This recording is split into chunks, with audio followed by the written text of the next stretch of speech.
Channel Beriman dengan Logika Sehat, channel edukasi Kristen yang diperuntukkan bagi setiap orang Kristen.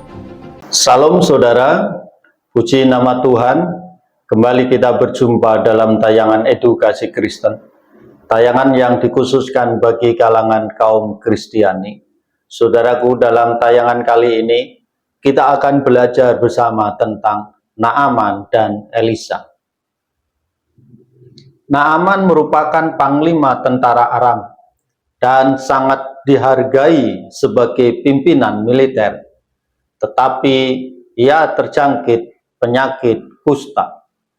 Pelayan wanitanya yang berasal dari Israel menyarankan Naaman mendatangi Elisa untuk mendapatkan penyembuhan. Singkat cerita, Naaman menuju Israel membawa hadiah yang besar dan sebuah surat dari Behadad, Raja Aram, yang meminta Raja Israel untuk menyembuhkan Naaman. 2 Raja-Raja pasal 5 ayat 1-6. Reaksi Raja Israel adalah ketakutan. Bagaimana mungkin ada seseorang yang bisa menyembuhkan penyakit kusta? Raja Israel Behadad berusaha memicu pertikaian. Saat Nabi Elisa mendengar mengenai kesulitan raja, ia mengirim seseorang kepada raja dengan pesan, "Mengapa kau merobek pakaianmu? Biarlah ia mendekat kepadaku, agar ia menyadari bahwa ada seorang nabi di Israel." Naaman lalu pergi ke rumah Elisa sambil membawa kereta-kereta perang, berbagai hadiah, dan para hambanya. Elisa bahkan tidak melangkah keluar untuk menyambut Naaman. Sebaliknya, ia mengirim pesan agar Naaman membasuh diri ke sungai Yordan sebanyak 7 kali agar sembuh dari penyakit kustanya. Namun Naaman pergi dengan marah sambil berkata, "Aku mengira setidaknya ia akan keluar dan berdiri memanggil nama Tuhan Allahnya, kemudian menggerakkan tangannya di atas tempat penyakit itu dan menyembuhkan kustaku. Bukankah Abana dan Parpar, sungai di Damsyik, lebih baik daripada sungai-sungai yang ada di Israel? Bukankah aku bisa berendam di sana dan jadi tahir ataupun jadi suci?" Selanjutnya ia memalingkan wajahnya dan pergi penuh dengan kemarahan. Pelayan Naaman mendorongnya untuk memikirkan kembali, dan dengan bijak pelayan Naaman ini untuk memberikan sebuah dukungan yang penuh supaya Naaman melakukannya. Setelah merendamkan dirinya di sungai Yordan 7 kali, ia pulih sepenuhnya seperti yang dinyatakan Elisa. Bahkan tubuhnya pulih seperti tubuh seorang anak yang ia baru saja lahir. Kemudian Naaman kembali kepada Elisa dan berkata, "Kini aku mengerti bahwa di seluruh dunia tidak ada Tuhan selain di Israel. Oleh karena itu terimalah kiranya sebuah pemberian dari hambamu ini." Elisa menolak hadiah tersebut dan meminta panglima Aram itu untuk pergi dengan aman. Akan tetapi pelayan Elisa, Gehasi, mengejar Naaman dan dengan licik meminta imbalan atas nama Elisa. Naaman memberikan 2 talenta perak dalam 2 kantong dan 2 pakaian. Gehasi menyimpan hasil rampasannya dan pulang ke rumah tempat Elisa menyambutnya. Dengan berpura-pura sekali lagi untuk menyembunyikan permasalahan ini, Elisa telah mendapat penglihatan dari Tuhan, dan nabi itu menyampaikan kepada Gehasi, "Penyakit kusta Naaman akan dianggap milikmu dan keturunanmu selamanya." Gehasi cepat, dengan begitu langsung terkena kusta.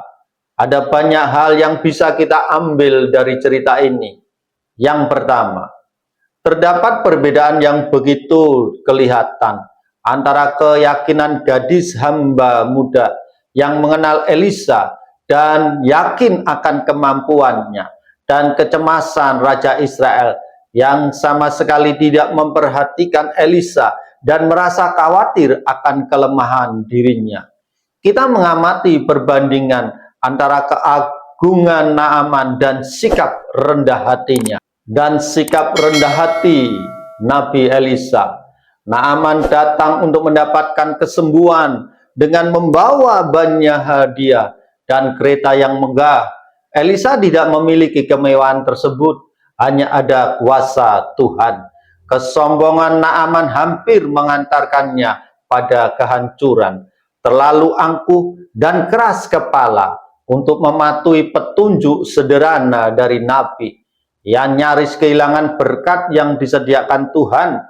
Kita juga harus mematuhi firman Tuhan, meskipun rencana Tuhan tidak dapat dipahami oleh kita. Selain itu, orang-orang yang melayani Tuhan tidak melakukannya untuk mendapatkan keuntungan materi atau uang, tetapi karena kasih dan ketaatannya yang tulus kepada Tuhan.